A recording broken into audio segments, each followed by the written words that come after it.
If someone quotes you a forged wheel at the price of a cast wheel, that's not a deal, that's a message. It's telling you exactly which step of the process they skipped. You just have to know how to read it. I run production at a forged wheel factory in China. Let me show you where the money actually goes so you can work backwards from any quote you get.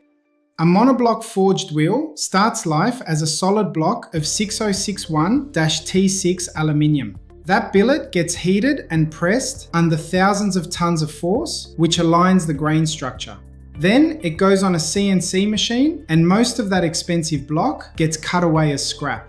A single wheel can sit on a machine for hours. That time, plus scrap, plus heat treatment, that's your floor.